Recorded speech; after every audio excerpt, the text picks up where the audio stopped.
અમરેલીમાં ડીડીઓને આવેદનપત્ર આપવામાં આવ્યું છે। કુંકાવાવના સનાડીના સ્થાનિકો દ્વારા આવેદનપત્ર આપવામાં આવ્યું છે। મંદિરની પૂર સંરક્ષણ દિવાલ અંગે આવેદનપત્ર આપવામાં આવ્યું છે। ટેન્ડર મંજૂર હોવા છતાં દિવાલ ન બનતા રોષ જોવા મળ્યો છે। એજન્સી નક્કી થઈ ગઈ હોવા છતાં દિવાલ બનતી નથી।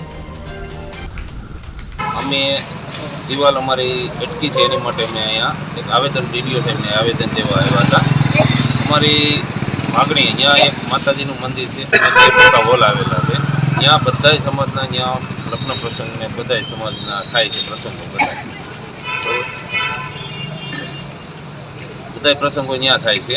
એટલે અમારી દિવાલને વર્ષ 2019માં માગણી હતી અને 2019 અને અત્યારે જે કુંવરજીભાઈ પાવળિયાની હિસાબે 2 વર્ષથી પ્રયત્ન કરતા અમારી અત્યારે મંજૂર થયેલી છે। વર્ક ઓર્ડર અપાઈ ગયેલો છે, એજન્સી પણ ફિક્સ થઈ ગયેલી છે, અમારા અડધા પાયા ખોદાઈ ગયેલા છે, છતાં અમારી રાજકીય કિનાખોરીના હિસાબે અમારે અત્યારે અમારી દિવાલ ત્યાં કરવા નથી દેતા।